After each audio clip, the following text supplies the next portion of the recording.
Muito bem, estamos de volta com SBT Notícias e vamos falar com o deputado federal Nery Geller, que está aqui para falar de diversos assuntos. Vamos começar falando sobre a BR-163, duplicação dessa importante rodovia, que teve esse assunto discutido no dia de ontem em uma reunião envolvendo aí representantes do Ministério dos Transportes, autoridades regionais e também ele representando a bancada federal, no qual é coordenador da bancada federal do estado de Mato Grosso. Bom, inicialmente, nossos cumprimentos, deputado Nery Geller.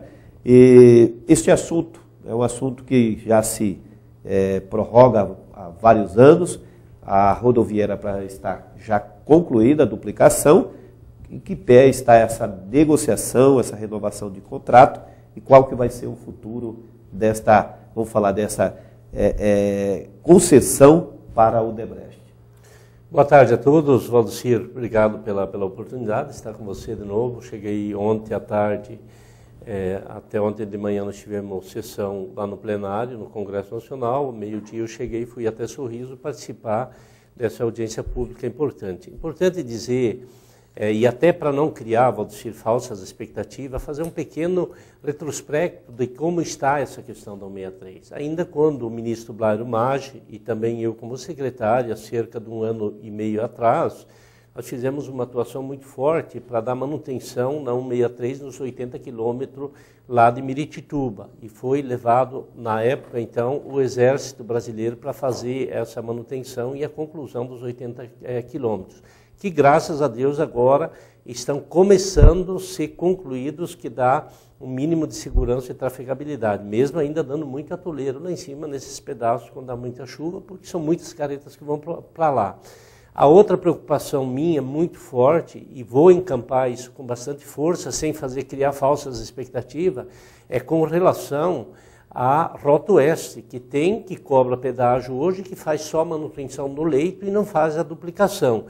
Nessa questão tem vários problemas que nós precisamos ter condições de trabalhar para solucioná-los. E um deles é agora a renovação do quinquenal da Rota Oeste junto com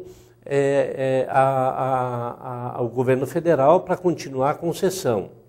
Essa renovação ela vai até o dia 30 de março. O que nós fizemos? E é importante ressaltar a participação do prefeito Luiz. O prefeito me procurou.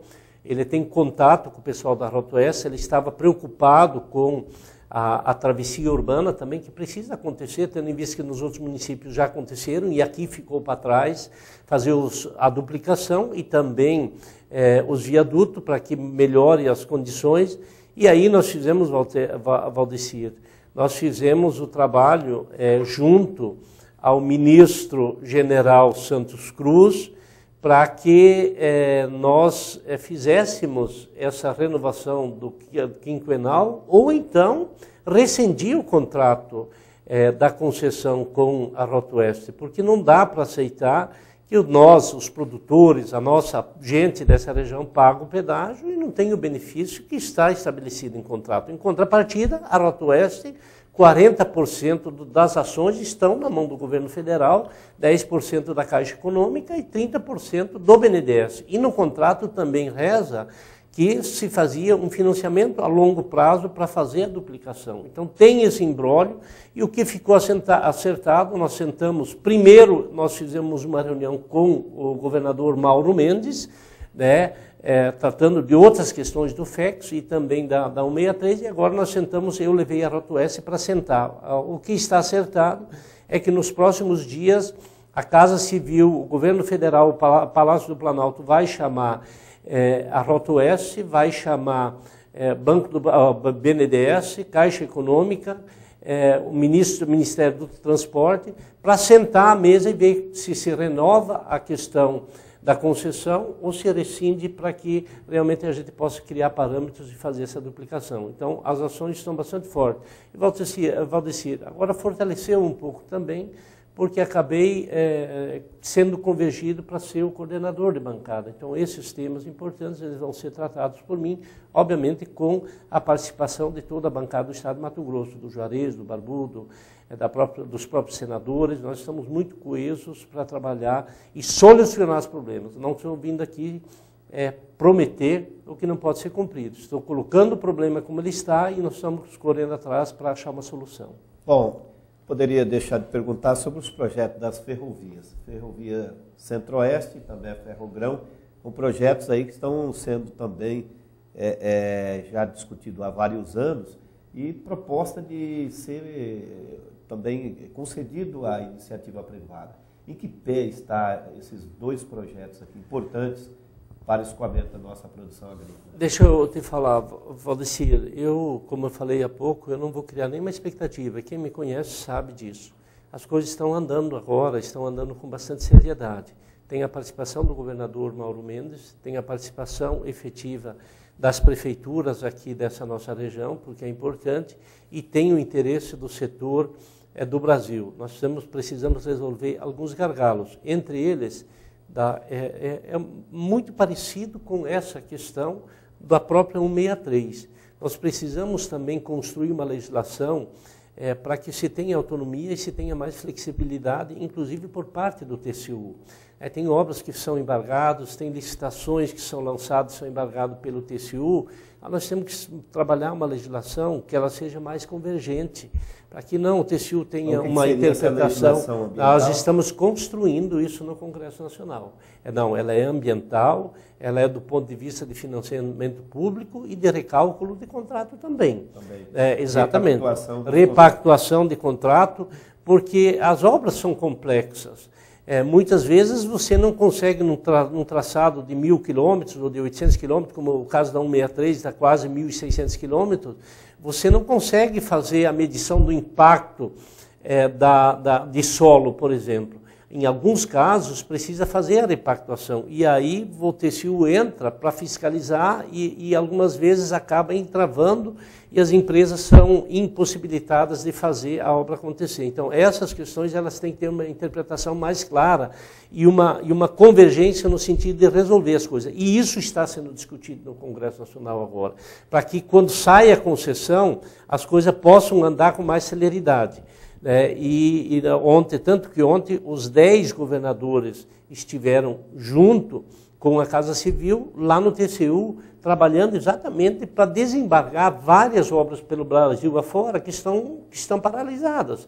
E que muitas vezes têm orçamento, têm recurso, têm projeto, e em função de algumas imposições por parte de órgãos fiscalizadores, acaba ficando parado essas obras. Então, esse é o ponto que tem que ser trabalhado com mais firmeza. A FICO vai acontecer, a Ferrogrão está um pouco à frente, deve acontecer com mais celeridade, tendo em vista que existe já todo um estudo feito, existe um interesse por grupos econômicos da iniciativa privada para fazer os investimentos, e essas ações elas estão também muito no radar. Quando eu falei que nós estávamos lá com o Santos Cruz, que é o general que cuida dessas questões macro, que é ligado ao presidente Bolsonaro, o governador Mauro Mendes estava exatamente tratando dessas questões macro. E elas não estão sendo tratadas só pelo Estado de Mato Grosso, estão sendo tratadas por vários governadores que têm interesse nessas ferrovias e nessas rodovias que acabam cortando e influenciando em toda a economia do Brasil. Bom, o projeto da Transoceânica não prosperou, aquele do chinês aí, do grupo.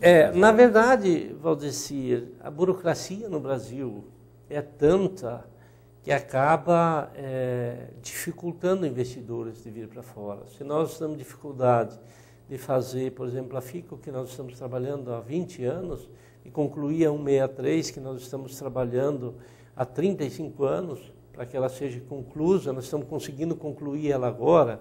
Imagina uma transoceânica que é viável economicamente, que tem interesse por parte dos chineses de fazer, o continente, né? Que corta o continente inteiro. Então, é um sonho, sim, que tem que ser acalentado, que tem que ser trabalhado, mas que nós precisamos, num primeiro momento, fazer essas questões um pouco mais internas no Brasil, que é a FICO, a Ferrogrão, a 163, a duplicação e a 242, que é extremamente importante. E tão importante quanto essas rodovias é 174, que corta Juína, Aripuanã, e depois corta o Guariba e sai lá em cima no norte, em Rondônia, para viabilizar toda uma região produtora. O estado de Mato Grosso é um potencial agrícola extraordinário, nós precisamos avançar. E eu vou me debruçar sobre isso. Valdecir, eu vou estar muito focado nisso. Nós vamos trabalhar forte e vamos dar resultado. Eu não vou ficar aparecendo em muito vídeo, em redes sociais. Eu vou fazer o que eu sempre fiz, trabalhar e dar resultado. Nós organizamos o crédito agrícola, garantimos o preço mínimo, fizemos tantas coisas. E nós vamos continuar nesse foco. E estou muito próximo ao governo federal, ao próprio presidente Bolsonaro, para que a gente possa ter uma pacificação do Congresso Nacional e fazer com que as coisas andem. Essas questões e também as questões macro, como reforma da Previdência, reforma tributária, para que quem queira trabalhar possa trabalhar. Bom, temos dúvida, né, pela experiência que o senhor tem aí como secretário de Agricultura, ministro, né, do setor agrícola e atuou aí vários anos, conhece toda essa máquina e os caminhos.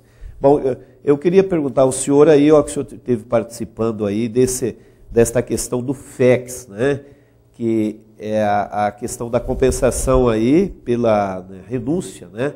Tem que deixar mais claro aos nossos telespectadores, né? O que é o FEX? Tem muita gente perguntando aí, né? Então é a Lei Candir que desonera, né, a exportação agrícola, não é isso mesmo? Exatamente. São 12% de ICMS que o governo do estado não cobra em função das exportações para viabilizar em função da logística que nós atravessamos. Para tornar o Brasil mais competitivo. Exatamente. Né? Só que nessa lei, ela tem uma regulamentação que precisa ser feita da compensação desses 12%, porque o Estado também não pode, de ICMS, 12%, em alguns casos até 17%. Isso é o município, isso é o Mato Grosso, é a região centro-oeste? Não, é o país inteiro. É o país inteiro, mas quem é mais atingido é o Estado de Mato Grosso e o Goiás, porque aqui que nós exportamos muito, nós não somos um Estado industrializado. O Pará também Qual na que questão é o volume dos minérios. De exportação em média nossa? Deixa eu te falar, Valdecir, o FEX hoje ele não está regulamentado e aí eu posso falar com propriedade, principalmente aos produtores e aos empresários que estão me assistindo. Eu sou radicalmente contra a taxação do agronegócio. É inconcebível e infelizmente nós tivemos lideranças nossas que deveriam ter se posicionado com mais firmeza sobre isso. O que eu estou trabalhando a nível de Congresso Nacional? Encampei essa briga. É nós reestruturar e regulamentar a compensação da Lei Candir. O FEX hoje é um braço da compensação da Lei Candir. Por que é um braço? Porque desde 2003 que não está sendo pago na sua efetividade. Nós estamos recebendo de 480 milhões de reais numa base de cálculo de 2003, quando nós exportávamos 10, 12 milhões de toneladas de produtos manufaturados. Hoje nós estamos exportando 50. Então nós ainda estamos fazendo os estudos mais ou menos de 5 a 5 bilhões e meio de direito da compensação das exportações. E o governo federal não está fazendo esse repasse. Esse repasse ficaria 75% para o governo do estado e 25% seria para os municípios. Olha quanto que nós estamos deixando de arrecadar. A produção cresceu muito, os valores mudaram e a base de cálculo continua a mesma de 2003. O que nós acertamos? Quando eu assumi no Congresso Nacional, a primeira conversa que eu tive com o governador foi essa. Falei, governador, nós da bancada vamos se unir, vamos fazer a regulamentação. De fato, não queremos só a restituição do FEX, nós queremos a regulamentação da Lei Candir. Se a União não tem caixa para repassar os 5, 6 bilhões, vamos sentar e fazer uma negociação. E isso, Valdecir, está muito próximo agora de avançar. Nós acertamos com o presidente da Câmara, Rodrigo Maia, no apoio que nós demos a ele para a presidência da Câmara, e quando falo nós, eu estou falando da bancada do Estado de Mato Grosso, mas principalmente a Frente Parlamentar da Agropecuária, liderado pelo Alceu Moreira. E esse tema do FEX foi designado para mim conduzir isso. Então, cada vez que eu falo sobre esse tema, eu estou falando, representando 200 parlamentares do Congresso Nacional que decidem qualquer matéria a nível de governo federal. Nós vamos trabalhar isso e fazer a recomposição, e a hora que nós tiver com essa lei complementar encaminhado para ser votado, nós também vamos sentar com o governador e vamos falar: governador, estamos trazendo de volta o que é de direito do governo do Estado, mas nós queremos também que se reveja essa sobretaxação do agronegócio, porque nós sabemos o quanto isso penaliza muitas regiões produtoras e inviabiliza muitas vezes a produção do Estado de Mato Grosso. Então eu estou atento nessa questão, criando alternativa para viabilizar o setor produtivo que gera emprego, renda. Então essa questão da compensação da Lei Candir, Valdecir, é uma coisa que me motiva, me deixa assim, ansioso, me deixa preparado para correr atrás, e eu estou trabalhando isso quase que diuturnamente, Valdecir, porque essa é a grande solução econômica para o Estado de Mato Grosso. O governo do Estado, tendo esse recurso a mais, vai ter condições de fazer melhor a educação, a saúde, mas principalmente investir em logística, que precisa ser feito. Do ano passado não foi repassado? Não foi repassado, nem os 480 do ano passado. Nós estamos trabalhando uma medida provisória agora para que venha esses 480. A folha está atrasada, e aí eu não estou defendendo o governo aqui, porque a solução não é taxar o agronegócio, mas eu também entendo as dificuldades que o governo do Estado está passando. São 480 milhões que não vieram para o Caixa e que trouxe um descompasso nas contas públicas. O governo não tem dinheiro para pagar folha, o governo não tem dinheiro para fazer os repasses da saúde, além de um passivo para trás, nós tivemos ainda 480 milhões que não entrou no Caixa do Tesouro. Nós estamos correndo atrás, mas esse é uma solução paliativa, esses 480 milhões. Nós queremos resolver e regulamentar a compensação, que aí sim, aí é um passo lá na frente para a gente trazer e estruturar o equilíbrio fiscal do Estado de Mato Grosso e sobrar recurso para fazer investimento em infraestrutura e não penalizar tanto quem produz. Bom, deputado, vamos falar de um assunto bastante polêmico aí, que interessa a todos os brasileiros, que é a reforma da Previdência, e é um dos graves problemas também dos estados, né? Dos governos de estados, é a questão das previdências dos estados brasileiros. Como o senhor está vendo, acompanhando? O senhor já tem mais ou menos um posicionamento a respeito dessas reformas? Tem que acontecer as reformas, né? Valdecir, o projeto da reforma da Previdência ela foi protocolado na terça-feira. Nós estamos ainda, Valdecir, estudando a reforma. Isso vai ser estudado pela liderança do meu partido, com a nossa equipe lá em Brasília. Eu tenho gente qualificada para ajudar a acompanhar, para me orientar, me pautar, e nós vamos agir também em bloco. Assim como nós vamos trabalhar a regulamentação da compensação da Lei Candir, nós vamos trabalhar também a votação da reforma da Previdência. Nós vamos trabalhar isso alinhado. Isso foi conversado com o Rodrigo Maia e foi conversado também com o ministro da Economia. Agora, eu vou ter bastante cautela.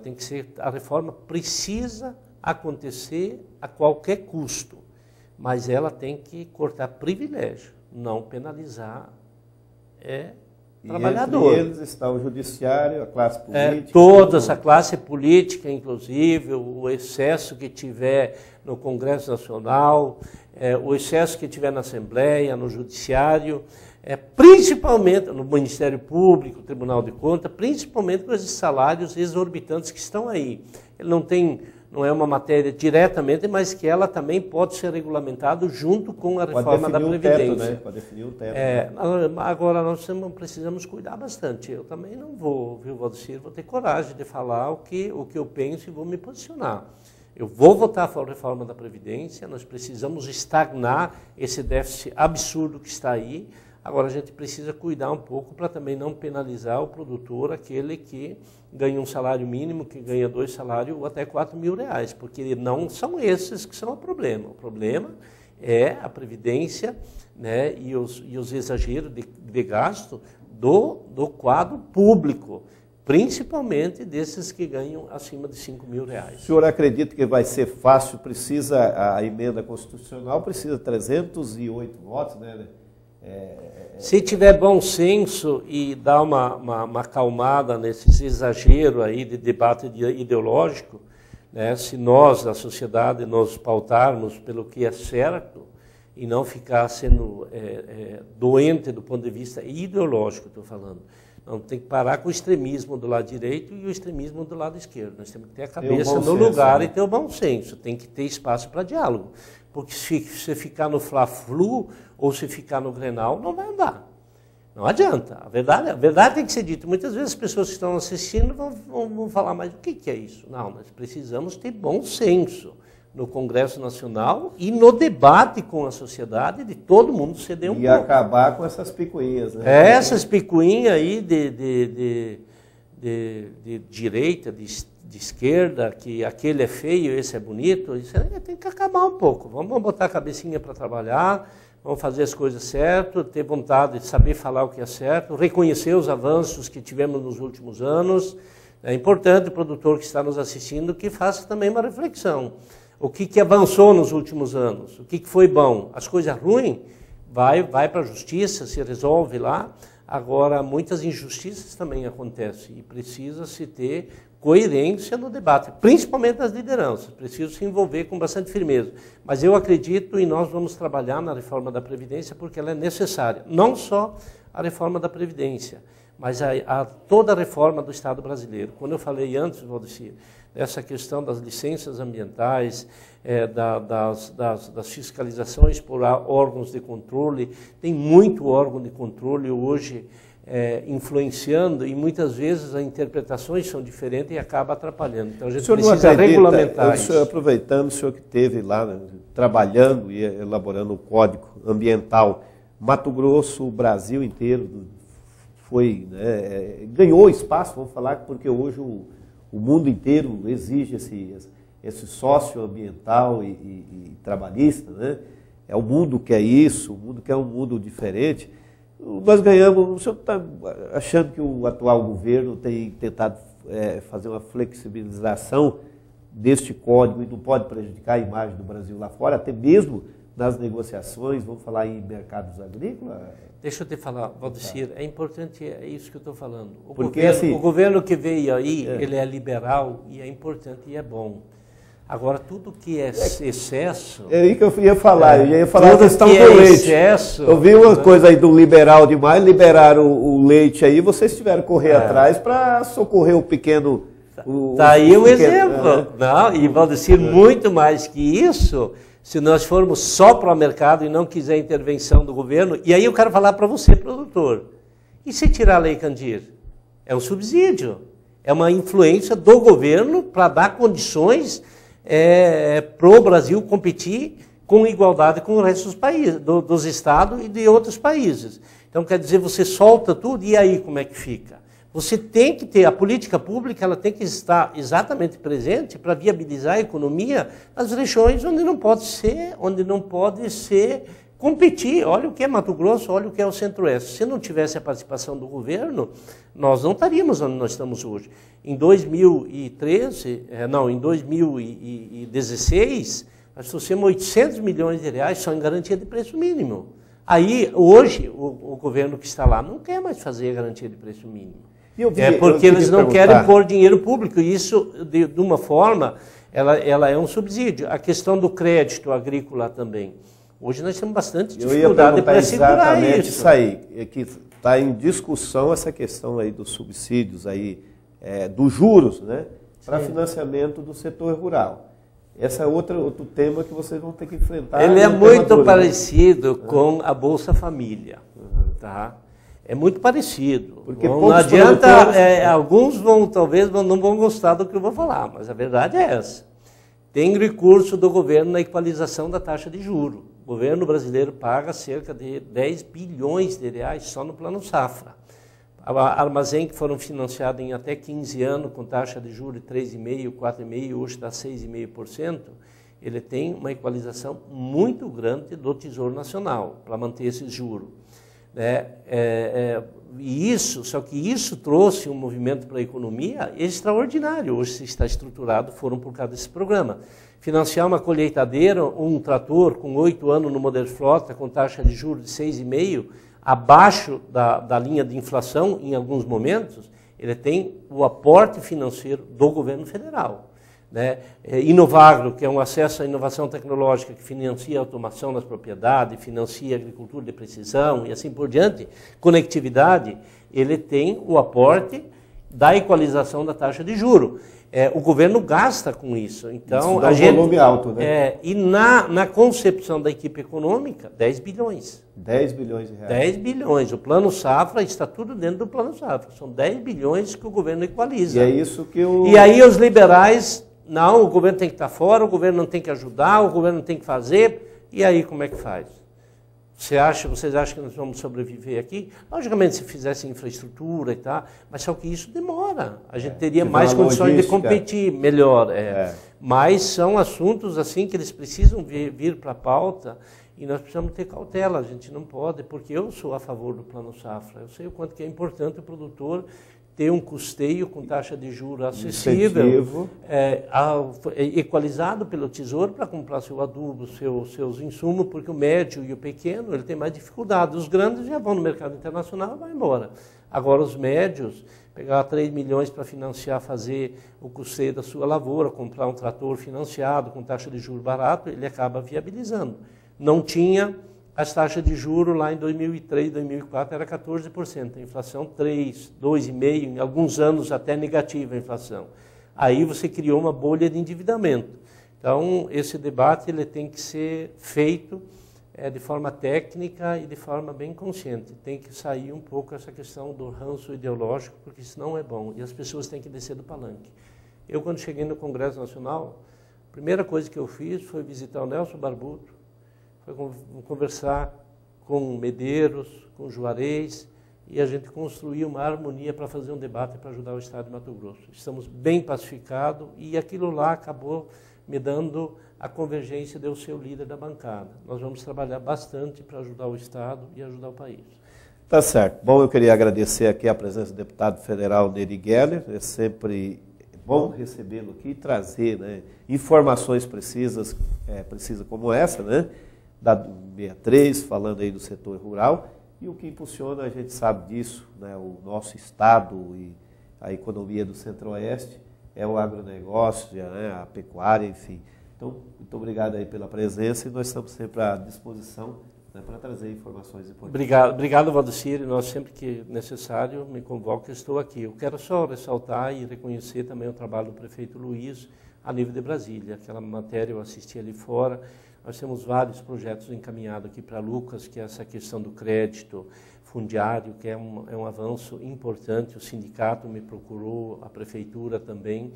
Nós temos outros recursos que está sendo trabalhado lá, que é a questão da UFMT, tem mais R$1 milhão que vai comprar patrol agora, mais equipamento para estruturar a Secretaria de Obras.